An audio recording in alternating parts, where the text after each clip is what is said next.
महान संत हुआ करते थे जो अपना स्वयं का आश्रम बनाना चाहते थे, जिसके लिए वो कई लोगों से मुलाकात करते थे। एक जगह से दूसरी जगह यात्रा के लिए जाना पड़ता था। इसी यात्रा के दौरान उनकी मुलाकात एक साधारण सी कन्या विदुषी से हुई। विदुषी ने उनका स्वागत किया और संत से कुछ समय कुटिया में रुककर आराम करने की याचना की। संत उसके मीठे व्यवहार से प्रसन्न हुए और उन्होंने उसका आग्रह स्वीकार किया।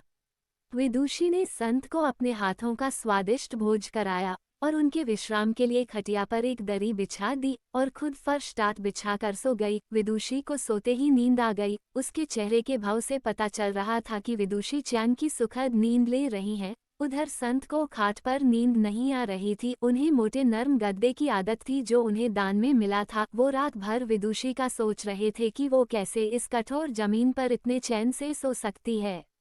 दूसरे दिन सवेरा होते ही संत ने विदुषी से पूछा कि तुम कैसे इस कठोर धरा पर इतने चैन से सो रही थी। तब उसने बड़ी सरलता से उत्तर दिया, हे गुरुदेव, मेरे लिए मेरी ये छोटी सी कुटिया एक महल के समान ही भव्य है। इसमें मेरे श्रम की महक है। अगर मुझे एक समय भी भोजन मिलता है तो मैं खुद को भाग्यशाली मानती हूँ। जब दिन भर के कार्यों के बाद मैं इस धरा पर सोती हूँ तो मुझे माँ की गोद का आत्मीय एहसास होता है। मैं दिन भर के अपने सत्कर्मों का विचार करते हुए चैन की नींद सो जाती हूँ। मुझे एहसास भी नहीं होता कि मैं इस कठोर धरा पर हूँ।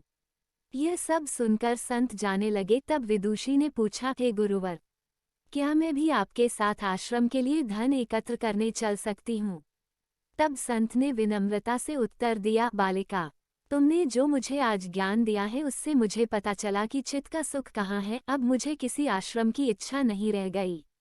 यह कहकर संत वापस अपने देश लौट गए और एकत्र किया धन उन्होंने गरीबों में बांट दिया और स्वयं एक कुटिया बनाकर रहने लगे। शिक्षा। आत्मा शांति एवं संतोष ही सुखी जीवन का रहस्य है। जब तक इंसान को संतोष नहीं मिलता वो जीवन की मोह माया में फंसा ही रहता है और जो इस मोह माया में फंसता है उसे कभी चैन नहीं मिलता। अतः संतुष्टि ही जीवन का मूल मंत्र है। अगर इंसान में संतोष है तो कोई दैक उसे तोड़ नहीं सकता। यही है जीवन का रहस्य।